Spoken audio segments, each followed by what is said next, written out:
Hey everyone, this is me Rachit, and today we will be discussing a very hard Facebook interview question on probabilities.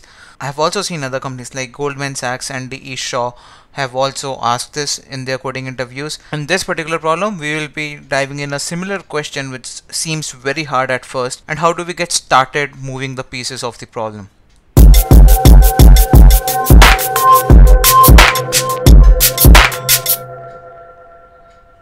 The problem statement is very simple.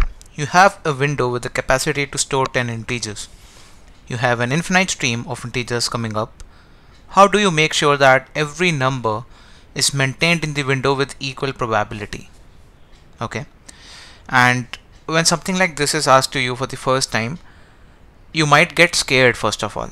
Okay. So forget about problem solving and all those things.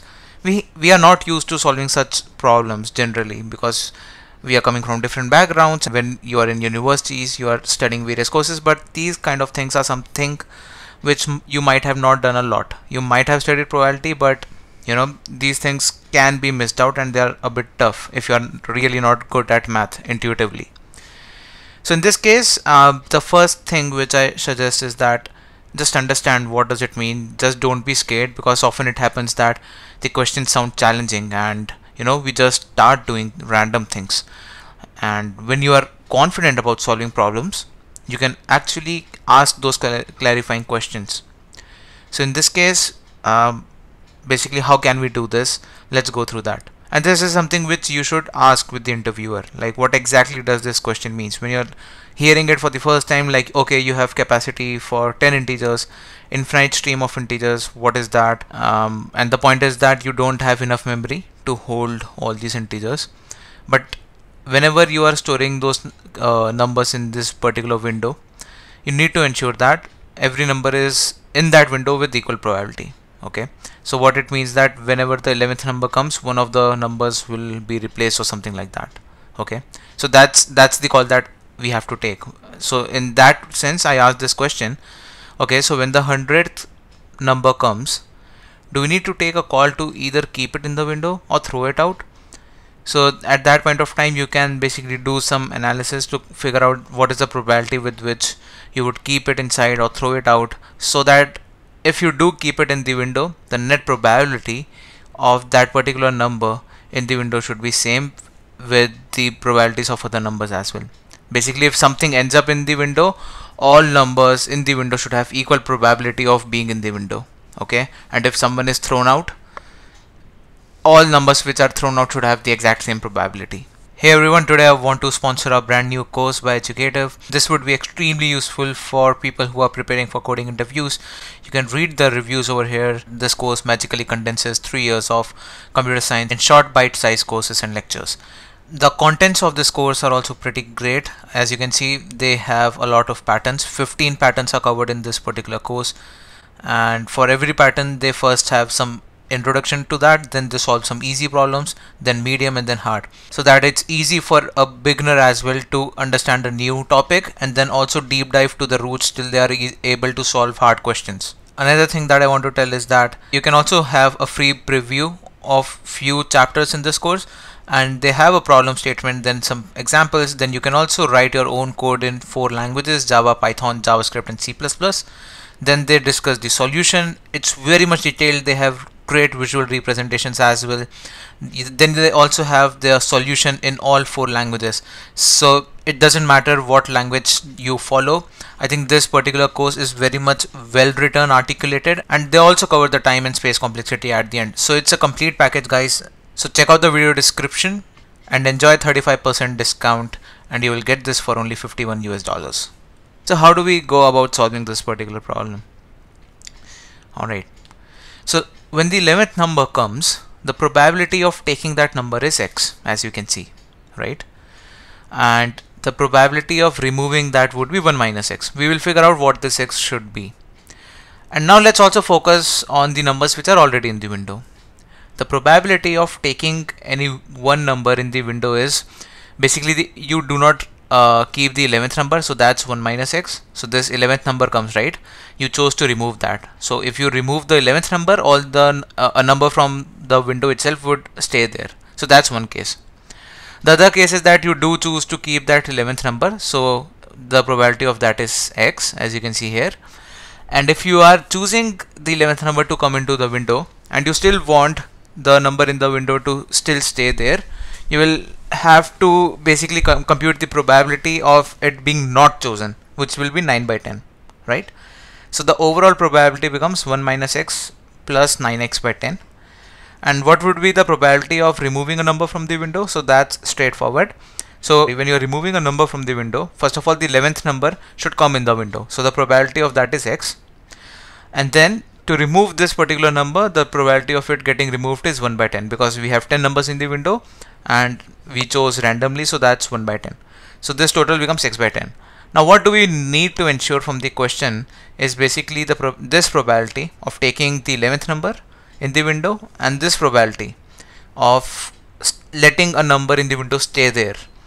This should be same, as well as this should be same, right? So these two equations you can basically solve, and both equations are actually exactly same, and they result in the value of probability 10 by 11. So this means that when you are inserting the 11th number, it should be inserted into the window with the probability of 10 by 11. Okay, so is it done yet? Of course not.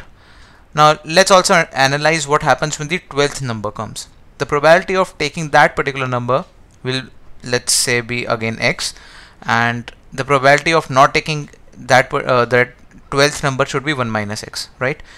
Now again, for the numbers already in window, let's see what happens. So for a number to even stay in the window after the 12th number insertion happens, let's compute that. So of course it has to pass the insertion of 11th number, and that probability was 10 by 11. For like after the 11th insertion, for a number to stay in the window, the probability is 10 by 11. And now we also have to figure out when the 12th number comes, how do we ensure that this is still there. So again, 1 minus x is basically 12th number was thrown out.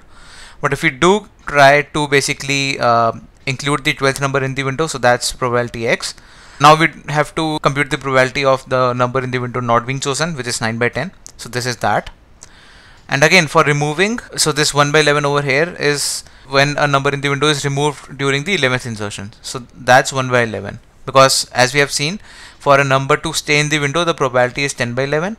So for a number to not be in the window, it's 1 by 11. So that's that. And it might happen that this particular number gets removed during the 12th insertion. So what is the probability of that? So the probability of that is basically 10 by 11 is first you decide like the current number is there in the window after the 11th insertion, and now x is the probability of basically for the 12th number to come inside the window, and then 1 by 10 is the probability of a number being kicked out. So for the removal, this becomes the overall formula. And again, we need to ensure that the probability 1 minus x should be equal to this, and probability of taking should be equal to this. Basically both equations are same. So if you try to solve this one now, the result is x is 10 by 12. So again, we can see a clear-cut pattern over here, right? When the 11th number came, the probability of it being in the window is 10 by 11, and now it's 10 by 12. So basically, when in nth turn, for this algorithm to work correctly, you need to ensure that you insert that new number in the window with a probability of 10 by n, right? So this is how it's working. And if we go from like, let's also summarize this. Let's not drop the whole plan over here, and we should of course go ahead and summarize what just happened. So again, I think this is something which you can do on your own. You really do not need someone to tell you all this. Basically, whatever we did from starting till ending, just analyze what we have done. So this is what we have done. At the end of every number which is getting inserted into the window or basically getting removed, we ensured that any number in the window has the exact same probability of being in the window like any other number in the window. But after every next number coming in, the probability of a number being in the window decreases, right? It's 10 by n. And it does make sense, because as n tends to infinity, as we have done this exercise again and again, the probability of any number being in the window should decrease, right? So what I want to say is, when you try to solve problems, just don't leave them in between. Once you are able to get the correct answer, or once you got a green signal, try to look back and analyze what you have done and how does it correlate to. Okay, if you were not able to solve this problem, there is one thing that I would like to say. It's okay to fail. It's okay to fail because there are so many programming topics that you have to cover. Within programming topics, you have DP, arrays, greedy, graph theory, and so many other things. Apart from that, if you're not from computer science, you also have to make sure that you are very much aware about topics like operating system, networking. In some interview scenarios, we have also seen that math is also important. When you're going for high frequency tradings, they do care about math as well. How good you are with permutations, combinations, and other things. Probabilities and statistics is also something which Goldman Sachs really asks a lot in their interviews.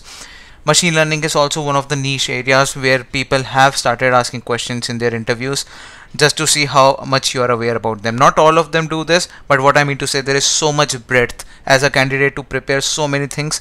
It's okay to fail in few of them. The most important things to focus are programming topics, because as a graduate or even as a fresher, when you are switching, this is the most crucial area where you have to be really skilled.